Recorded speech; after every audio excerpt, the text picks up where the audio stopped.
How to handle a woman who hurts you. Stoicism. When a woman hurts you, the pain rarely comes quietly. It hits your chest, your pride, your sense of stability. It makes you question your value. It makes you replay conversations at 2 a.m. It makes you imagine different outcomes where you said the perfect line, set the perfect boundary, or saw the red flags earlier. But before you react, before you send that message, before you decide that love is weakness or that all women are the same, pause. Stoicism begins with a simple but life-altering truth taught by Epictetus. Some things are within your control and some things are not. Her behavior is not in your control. Her loyalty is not in your control. Her honesty, her maturity, her emotional stability, none of that belongs to you. Your response does. And that is where your power lives. Most men suffer twice. First, they suffer because of what happened. Second, they suffer because they try to control what they cannot. They want explanations. They want closure. They want the other person to admit fault. They want justice delivered in the form of regret. But Stoicism teaches that your peace cannot depend on someone else's realization. If she disrespected you, that is information. If she betrayed you, that is information. If she withdrew affection without explanation, that is information. Information is neutral. Your interpretation creates the wound. Marcus Aurelius wrote in his private journal, later known as Meditations, that you have the power to choose not to be harmed, and you won't feel harmed. This does not mean you pretend nothing happened. It means you separate the event from the story you're telling yourself. The event might be simple. She canceled plans and went out with someone else. She stopped replying. She criticized you harshly. She lied. But the story becomes, I'm not enough. I'm replaceable. I was used. I'll never trust again. The event is external. The story is internal. Stoicism asks you to question the story. Is it true that you are not enough? Or is it true that she acted according to her own priorities? Is it true that you were used? Or is it possible that both of you entered something without clarity? Your ego will want to turn pain into identity. It will say, this proves something about me. But very often, it proves something about her. Ego is the hidden enemy when you are hurt. It whispers, make her regret it. It urges you to withdraw affection dramatically, to post strategically, to send cold responses designed to wound back. But reacting from ego makes you predictable, and predictability under emotion is weakness. Seneca warned that anger is a brief madness. When you are hurt, you are not thinking clearly. You are defending pride, not protecting values. A Stoic man does not ask, how do I make her feel what I felt? He asks, what action aligns with the man I want to become? That shift changes everything. If she ignored you for days and then casually texted as if nothing happened, the reactive man sends a paragraph explaining how disrespectful that was. He demands reassurance. He tries to restore balance by forcing accountability. The Stoic man observes the pattern. He adjusts his investment. He matches energy calmly. He decides whether someone who behaves that way aligns with his standards. No drama, no emotional speeches, no need to win, just clarity. Another critical Stoic lesson is understanding human nature. Marcus Aurelius reminded himself every morning that he would meet people who are selfish, arrogant, dishonest, and ungrateful.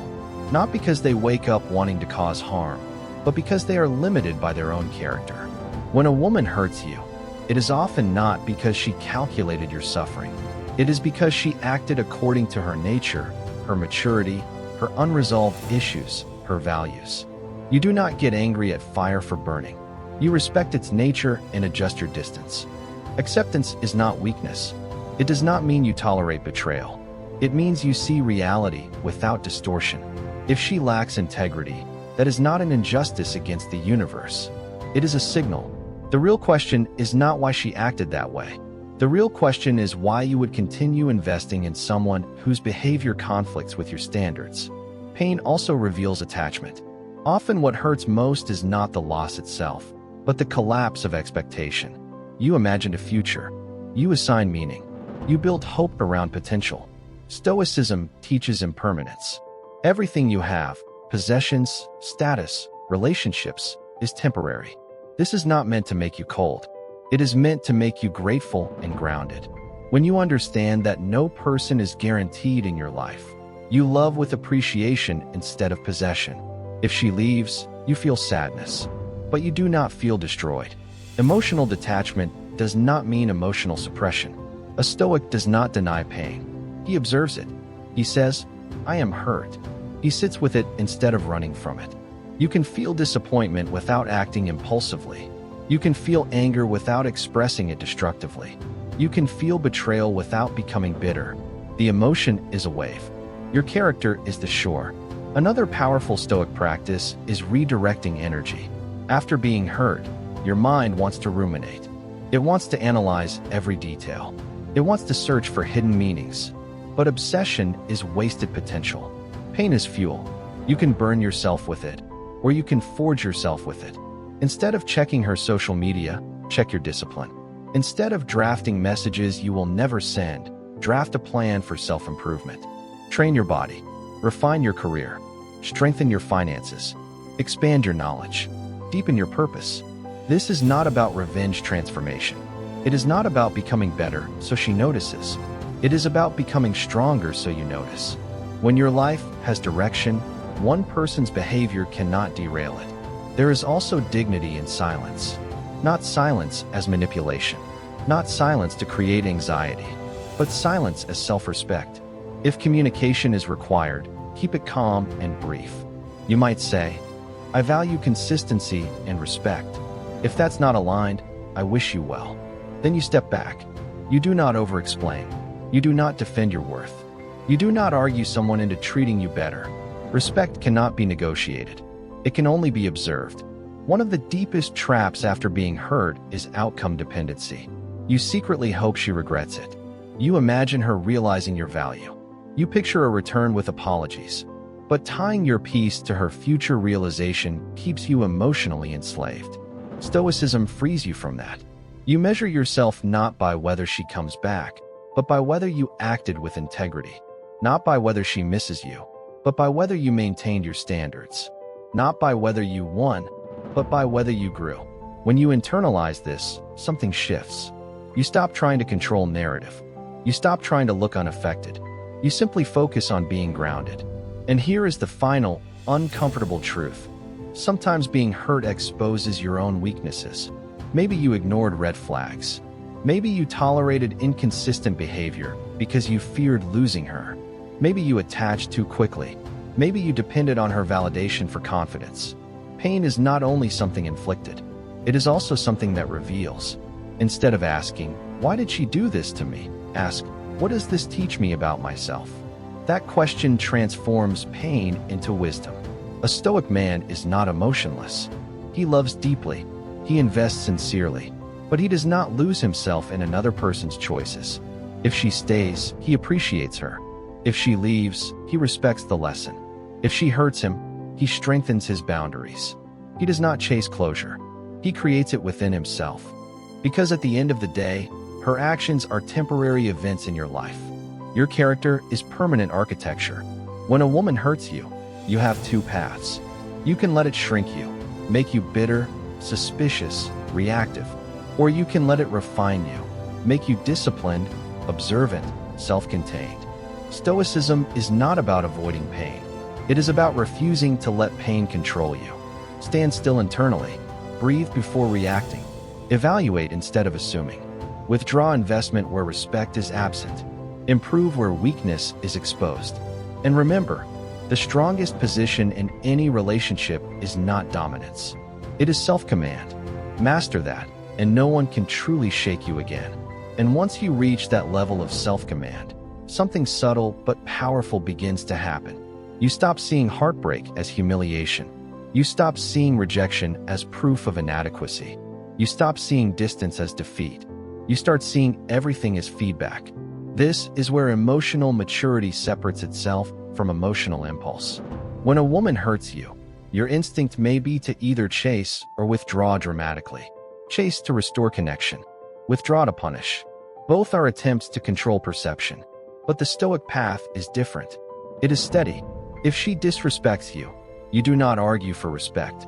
You reduce access. If she lies, You do not interrogate endlessly. You reevaluate trust. If she pulls away, you do not cling tighter. You allow space and observe whether she bridges it. You do not force alignment. You discover it. This discovery mindset is powerful. Instead of asking, "How do I fix this?" you ask, "Is this right for me?" That shift alone restores dignity. There is also a deeper layer to understand. Attachment creates vulnerability to emotional turbulence. The more your identity fuses with someone else's presence, the more unstable you become when that presence fluctuates. Stoicism encourages internal anchoring. Who are you outside of her attention? Who are you without her validation? Who are you when no one is watching? If your answer feels uncertain, that is not a reason for shame. It is an invitation to build. Many men are strong physically but fragile emotionally because their confidence is relational. It rises when admired and collapses when ignored. True strength is autonomous. This does not mean you don't care. It means you care without dependency.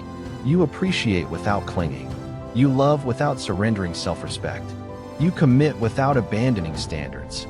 And if those standards are crossed, you act calmly.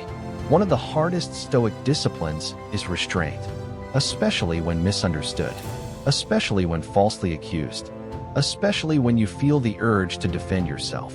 But consider this: not every misunderstanding deserves correction. Not every accusation deserves response. Not every conflict deserves your energy. Sometimes your silence protects your peace more than your explanation protects your image. This is not passive avoidance. It is selective engagement. If she speaks poorly about you after things end, you resist the urge to counterattack publicly. If she tries to provoke jealousy, you resist the urge to compete. If she tests boundaries after hurting you, you do not reward inconsistency with attention. Attention is currency. Spend it wisely.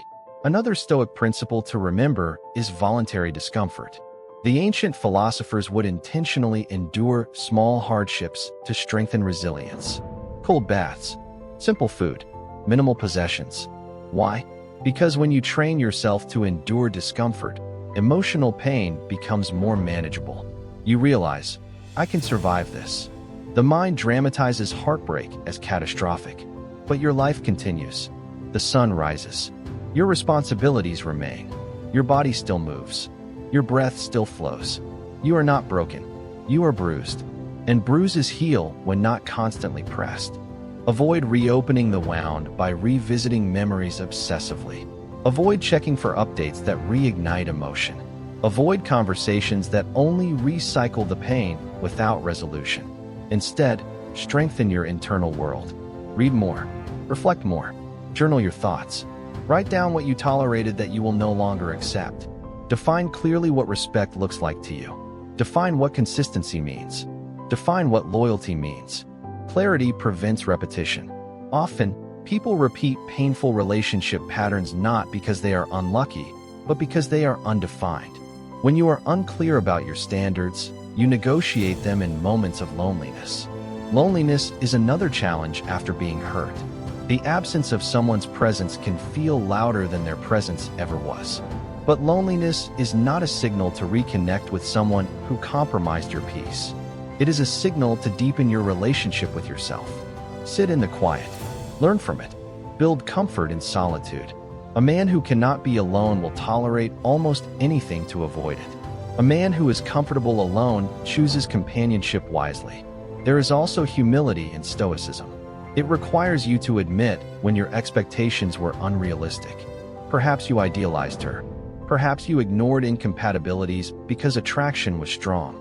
Perhaps you confused intensity with depth. This is not self-blame. It is self-awareness. Blame keeps you stuck in the past. Awareness prepares you for the future. And here is a profound realization. Someone hurting you does not automatically make them malicious. It may simply make them incompatible. Not everyone who leaves is a villain. Not everyone who disappoints is cruel. Sometimes two people are simply misaligned in values, timing, emotional readiness, or vision. When you see it this way, resentment fades faster. Resentment is heavy. It consumes energy long after the relationship ends. Stoicism encourages release, not repression. Release means you accept what happened, extract the lesson, and stop carrying the emotional debt. You do not need her apology to move forward. You do not need her understanding to heal. You do not need her regret to validate your worth. Your growth is not contingent on her awareness. And over time, something empowering happens. You begin to trust yourself more than you fear losing someone else. You trust your ability to handle pain. You trust your ability to walk away. You trust your standards. You trust your resilience. That trust changes how you show up in future relationships. You are calmer. You are slower to attach blindly. You observe actions more than words. You communicate boundaries early. You leave sooner when patterns repeat. You do not become cynical. You become discerning. That is the difference. Cynicism says, everyone will hurt me. Discernment says, I will choose carefully. Stoicism is not about closing your heart. It is about strengthening your spine.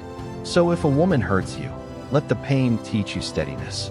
Let it sharpen your judgment. Let it expose where you depended too heavily on external validation. Stand taller, not colder. Refine your character instead of rehearsing revenge. And remember this above all. No one can disrespect you without your participation. They can act poorly, yes, but only you decide whether that behavior remains in your life. Your response is your sovereignty. Guard it.